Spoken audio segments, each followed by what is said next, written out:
Hey guys, this is Mark and Michelle, episode 5. And we're going to talk today about celebrating your autism. Since this is Autism Recovery Awareness Month, we'd like to talk to you about what we're grateful for our autism. Well, in this case, We just want to not. let you know, though, that Michelle has had laryngitis all week. So, if she walks away, it's because she's having a coughing fit. Yes, and there have been a few of those. Even though she did do her improv show last night. And miraculously did not cough during the show except one time. And it wasn't a coughing fit. It was just two coughs. Yeah. So, all right, we're going to get this started. Anyway, since for some folks, April is Autism Awareness Month, for some of us folks, like me and folks, you fans here on Heal Your Autism, it is actually Autism Recovery Awareness Month. While that's not official, it is official as far as I'm concerned, because you might as well be aware of recovery possibilities if you're going to be aware of autism at all. So, some of you have seen all of our episodes so far, and we've talked about my recovery on autism informally and in some detail. But today, I'm going to talk about why I am grateful, and Michelle's going to talk about why she's grateful that autism is no longer in our lives. So, the first thing, though, the first reason I am grateful is this, is autism does not control my life anymore. High five, or medium five. Would you like to talk about how it doesn't control your life anymore? Wow. That is really huge, actually. Probably too huge for this episode, but we can narrow it down. I don't have to consider him at all anymore, caretaker-wise. At all. Now, when that first happened, it was shocking and kind of a grief. Something you had, a process, something A you had process. to grieve Yeah. through. Yeah. It was weird. Mm-hmm. But I don't even think about thinking about him in that manner now. Well, and I can be grateful for that too, because as a caretaker, there were times, quite often, that I thought she was interfering in my life, because the autism just made me feel like I could do everything without help. And truthfully, in my case, that wasn't the case. I needed help, at least in dealing with people, and she had to give that help sometimes, even when I didn't ask for it. And so I am grateful for the fact that I can deal with people now on my own. And I don't need a caretaker in my life for that. He doesn't kind of bring thing. anything home anymore like that. Like, what did I do wrong, or what should I what should I what should I do with this person? Mm-hmm. I mean, he doesn't even tell me stuff anymore. Right. And you're the one complaining about us not having conversation. Well, yeah, but see, I'm grateful for that too. That's another thing that I'm grateful for as far as the autism being out of my life, because over the past, I remember the biggest change was in 2015 around the holiday season, and I got mad because I wanted to spend more time with her. Well, November and December for a musician, no, not going to happen. They're just too busy. And so I sat her down, and I thought I was doing the right thing, being all high and mighty and arrogant, we'll say. And yeah, we'll say that. And I said, I really want to spend more time with you. We need to schedule more time. Well, as she so rightly pointed out, our relationship wasn't a new relationship anymore. For me it was, only because I was coming out of the autism. But for her, it wasn't a new relationship. We'd been married, a little over 20 years at that point. So it wasn't new. Now, mind you, it didn't have a long white beard, but definitely not with all these changes. No, and as you said, you've gotten a new husband since then. Mm-hmm. So it has changed. It's new for you in ways as well. But as far as getting on with your life and that kind of thing, you were always kind of able to do that, even when you were taking care of me, at least to a certain extent. Mm-hmm. So I am grateful that I don't need to demand things from her because I'm starting to understand where our relationship really is now. When I was autistic, we didn't really have a relationship except for caretaker, caretakee. I mean, it was more like me being the patient. So, how did we resolve that Christmas time dilemma? Well, we resolved it by you continuing with what you did because it was your life. And me realizing that I was the one who really had to learn where our relationship was at that particular point. So I am grateful now that I can have a real relationship with her. And I am grateful that the autism is gone so that I can. Explain why you couldn't have one with me internally. With the autism? Yeah. Oh, well, the reason I couldn't with the autism was because internally I couldn't read her to know where she was. I didn't know me well enough to know where I was. You know, a lot of people say, well, my autism is me. No, it isn't. Because buried beneath that autism is a whole personality that you don't even know about. So I know you want to feel special with your autism. That's great. My autism didn't make me feel special. It made me feel outcast. It made me feel isolated, outside the normal everyday life that went on in this world. So if you want to feel special for your autism, you go right ahead. I ain't interested because I got rid of mine and I'm still not interested in being special because of my autism. That was another thing I listed here. Autism doesn't make me feel special. I make me feel special. I feel special because I'm me. Even without the autism, I'm still me. So, that's another thing I'm grateful for. I'm still me without the autism. All right. Did we want to talk more about the relationships, or did... What else do you have? Well, this is a very important thing. Autism, when I had Asperger's syndrome, I was held back in every area of my life. Now, what I mean by that is this. I was chronically underemployed. I had a college education. I have almost 2 degrees, and I have culinary school behind me. And I have lots of experience. But I was always underemployed because job interviews and the job search process was so difficult for me to understand, I couldn't do it. I am now grateful that autism is behind me and in my past, because now I'm building a business helping other people with their autism.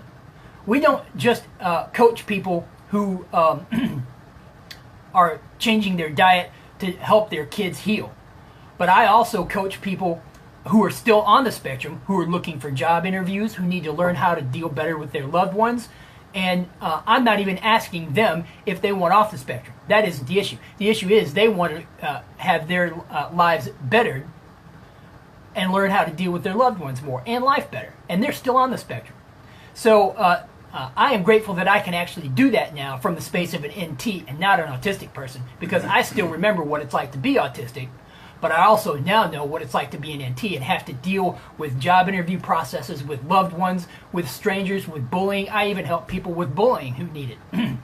So, give an example from one of your clients who you're helping go through the interview process with your answering the questions. Okay, well... Specifically, why don't you say a specific random overall general question that could not be interpreted by him, that you're helping, how you're helping him interpret it. Right. In other words, explain the process that I'm helping him with and how he... Okay. Well, there's a 24-year-old guy. I've spoken about him a couple times before.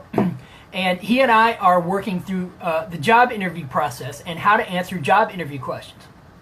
Now, job interview questions are normally ambiguous. And to be completely truthful, job interviews are a test.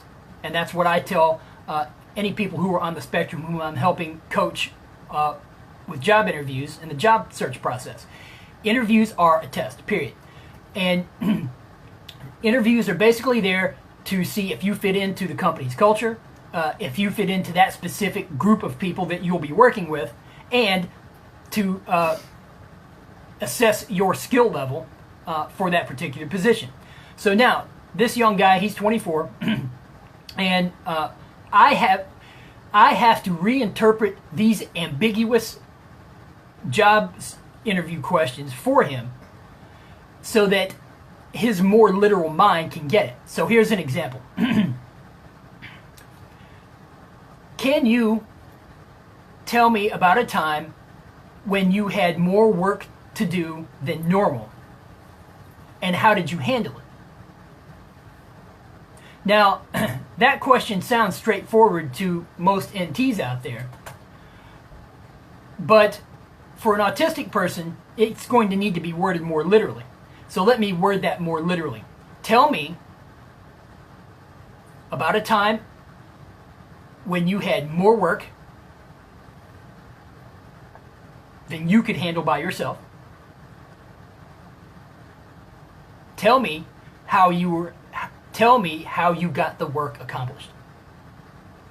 Now, I don't know if that meets your standards approval, because we still need to talk about that at some point, communication across the barrier of autism. But I think that gets my point across. The job interview questions can be so ambiguous and so emotionally based that it can be difficult for an autistic person to find their way through that question and answer it successfully. Plus, my particular client at this point, he has trouble with his short-term memory, which is also a problem with autism. Short-term memory just doesn't work very well at all. And so he has trouble remembering his recent past, even as recent as last week. And his job, the only job that he's had since high school, was more than a year ago. And he can't remember anything from that particular position. So we're having to come up with answers that feel comfortable to him because he doesn't want to lie. So we're coming up with answers to each of these reinterpreted questions so that once we rehearse them, he can just give the answer immediately without spending too much time racking his short-term memory that doesn't work well anyway to answer this question in a job interview setting. Okay, so now give an example from your own life where you had trouble with an interview and how you would interpret it now. How I would interpret it now. In fact, this particular interview that I'm going to give as an example was what made me realize I might have trouble with autism and made me start researching whether I had issues with high-functioning autism or not. Right before Michelle and I moved here, I scheduled an interview with Panera Bread. Here being Oklahoma. I scheduled an interview with Panera Bread to be one of their store managers. I have plenty of experience doing that. I've had over nearly 30 years cooking experience. I've got culinary school behind me. I've managed small cafes and restaurants and things like that in my culinary past. I've also managed larger bookstores, Borders Books, if you remember them. So I have quite a bit of experience in every one of those, in food and management. So when I sat down with the interviewers here in Oklahoma City, I got through the interview process pretty well, I thought. The one woman on the interview panel, it was a panel of 3, her last question was, what do you think makes you more qualified to take this position than the other candidates? Okay, at this point, I still had my Asperger's syndrome. Well, my mind first thought, I don't know those other candidates, so I don't know what makes me better than them. So all I answered was this: well, I'm more creative. I can solve problems easily, and I'm more than happy to continue trying to solve a problem until I solve it. Well, that woman immediately turned off. Her face fell into her cleavage. She was that disappointed in my answer. Now, as an autistic person, I had trouble noticing facial expressions anyway. But I noticed hers. It was that drastic. And she was clearly disappointed in my answer. And she ended the interview right there. She said, thank you very much. And that was it. And it was a very flat thank you very much. I got what she meant. So it had to have been very intense. So how would you interpret that now? I would interpret that now as, to answer the question now, I'm a very creative person, can solve any problems that come my way, and I'm incredibly persevering, so nothing will get by me. See, that... Emotional words. Exactly. These were emotional words that I gave just now. I couldn't do that with the autism. And the emotional answer that I gave now... And I felt the emotion behind your words. You did. Just now. And yet you could not do that before. Exactly. And there was confidence this time around. See, I was confused answering that question in the interview when I still had my Asperger's syndrome. Now I'm not confused. Now what they're wanting to know is, how confident are you in your abilities? That's what they're really asking. And so I could answer that question just like that now. I give phenomenal interviews at this point. I really do. I've given maybe 4 interviews at Whole Foods over the past few years, and everybody's been blown away by them. So, and that's not bragging. I've actually been told that. So I have seriously improved, and I am grateful that the autism is gone, because now I can move forward with my life instead of being held back in relationships, in work, in my own personal life, in the sense of doing what I want to do. So I am grateful this month because I am aware that my autism is gone. I think that's a good place to end it. Well, we can end it right here if you want. That's fine. We'll be back next week for episode 6, and we'll update you on the topic when it comes. You guys have a good month. Thank you very much. Bye.